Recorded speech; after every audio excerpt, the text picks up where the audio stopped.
Good evening. My name is Stefan Morris. Today I'm here to not only give fact, but to persuade why video games are good to society and explain why people may see them as a bad creation. To start off, let me first state that there are no restrictions for video games and people can play them at any age. Myself and many others have played video games since we were children, whether there was a handheld system or console. Video games have taken over the whole world, and competitions have risen, and many people find it a distraction that causes people to do things that they shouldn't do. Now let me tell you a story. It was a hot September day in the lonely boy's room, and he was watching Twitch TV.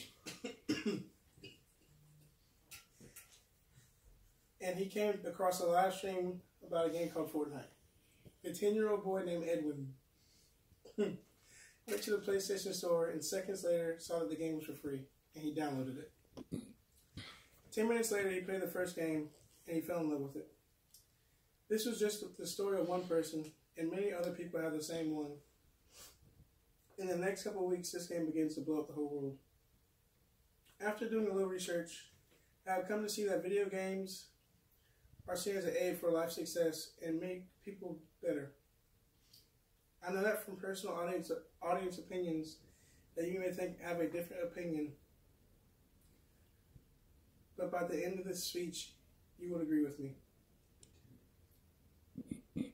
I will go through the pros and cons of video games and show why they are good for society, and at the end of the speech, you'll have a different opinion from what you started with.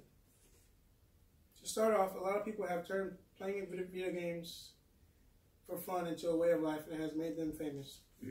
This year, Fortnite made a numerous amount of gamers famous, and one of them, by the name of Ninja, makes $500,000 a month from just playing that one game.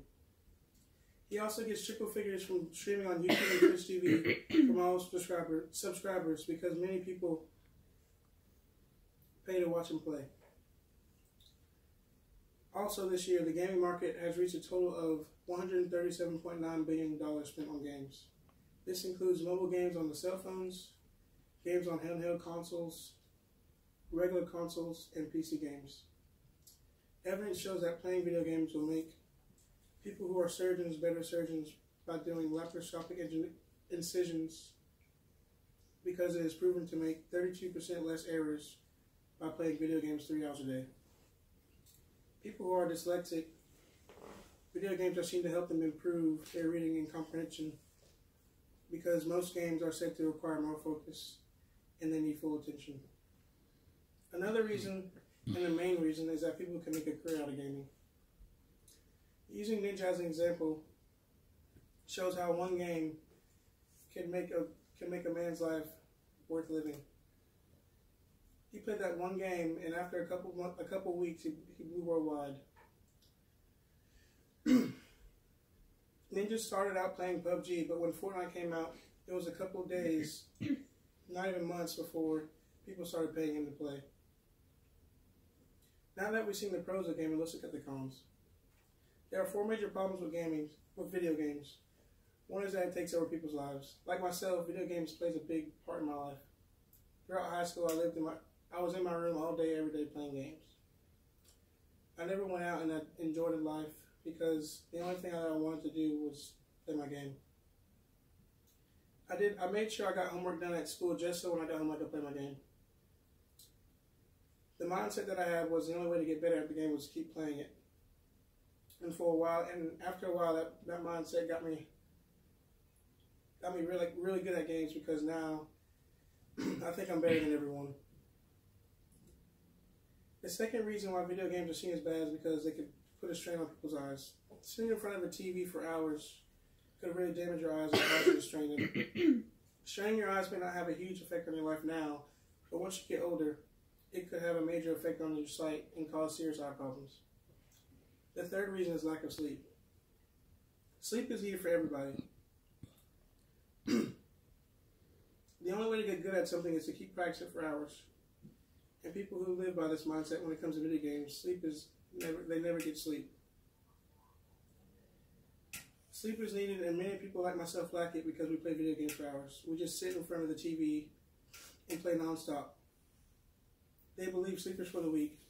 The fourth and final reason is that playing certain video games cause people to do harmful things. In this year alone, there were many cases where people did things to hurt people or themselves because they played some type of video game. Just a few months ago in Jacksonville, Florida, there was a Madden 19 tournament where a boy named David Katz lost the game and was eliminated from the tournament. And he later came back with a gun and shot and killed and injured many people. Not even a month after that, a man who worked at an airport hijacked an airplane and started doing loops and barrel rolls until he crashed to his death. And he was comparing it to a game that had airplanes in it.